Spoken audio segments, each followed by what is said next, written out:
ingreso de nuevos actores en la vida social, es decir, la ampliación del espacio formal, suscitó concretamente la necesidad de una reforma de las instituciones.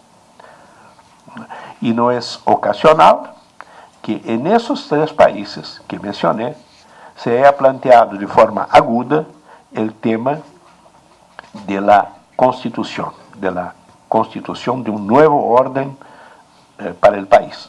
Hubo constituyente en Venezuela, hubo constituyente en Ecuador, hubo constituyente en Bolivia. Claro está que ese fenómeno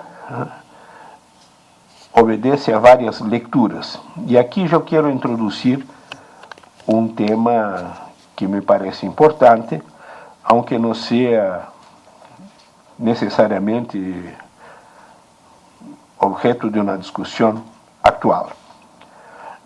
Estes proyectos están siendo, los fenómenos que están ocurriendo en países como Venezuela, Ecuador, Bolivia, y que en cierta medida podrían tener expresión en Perú y en otros países, son muchas veces caracterizados como proyectos antidemocráticos, ¿no?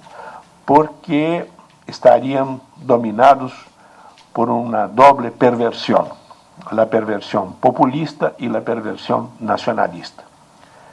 Yo creo que, en primer lugar, en lo que se refiere al nacionalismo, hay sin duda alguna una visión totalmente europea de lo que significa el nacionalismo en nuestra región, sea en lo que se refiere a su relación con la democracia, sea en lo que se refiere a su relación con el tema de la integración. El nacionalismo en Europa, tal como nosotros lo conocimos en el siglo XX, es un fenómeno esencialmente antidemocrático y esencialmente anti-integración. Tanto es verdad que la integración que surge en Europa después de Europa de los Seis y que llega hasta hoy día en la Unión Europea es un intento de responder, de evitar la repetición de una crisis casi cíclica que Europa estaba viviendo en el pasado. Y es verdad también que hoy día las amenazas que hay al funcionamiento de la Unión Europea son amenazas de naturaleza autoritaria y nacionalistas, ¿no? El nacionalismo en Europa es Hitler, es Mussolini, es Franco, es Salazar, son los regímenes conservadores y autoritarios de Europa Central, etc. En el caso de América del Sur, no es así. Pudo haber convivencia entre el nacionalismo y regímenes que no seguían concretamente a los cánones de una democracia liberal. Pero siempre hubo una apertura muy grande de esos regímenes hacia procesos integracionistas. Desde la primera, quizás, manifestación de eso, que fue la del peronismo en Argentina, que siempre se planteó como un proyecto de integración de Argentina y de integración de América del Sur, hasta, digamos, manifestaciones más recientes como Chávez, como otros países que tienen, digamos, políticas claramente nacionalistas y a la vez políticas integracionistas. Eso nos llevaría, obviamente, a consideraciones más importantes. En el pasado, y planteó más recientemente, es el problema del fortalecimiento del Estado. ¿Por qué? Porque era fundamental que políticas nacionales, políticas de integración nacional, incluso políticas de integración regional, contaran con un Estado fuerte y no con un Estado debilitado, como se planteó tantas veces. Democracia, estas políticas que están ganando peso en América del Sur, y no solo en los países que mencioné, sino que en todos los países, ¿no? Ellas significan concretamente una contradicción con el Estado democrático de derecho. No lo creo. no lo creo. Obviamente que hay tensiones, pero no creo que nosotros tengamos eso, porque el Estado Democrático de Derecho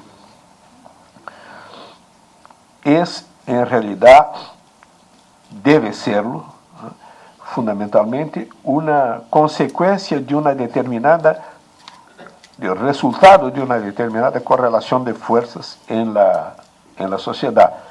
Recientemente leí un artículo de Ernesto Laclau sobre la situación argentina, que me gustó mucho porque coincidía en gran medida con algunas reflexiones que hice acá sobre la situación en otros países, que mostraba concretamente que no puede haber ni desprecio a las instituciones del Estado Democrático de Derecho, ni fetichización de esas instituciones, y sino que el entendimiento de que esas instituciones siempre son la cristalización de movimientos en la sociedad, a partir de una idea que es una idea de Claude Lefort, no lo dice él, lo digo yo, que me parece fundamental para entender el fenómeno democrático, vale decir que la democracia no es solamente el Estado democrático de derecho, sino que es también la posibilidad, la creación de un espacio social en el cual se van creando nuevos derechos.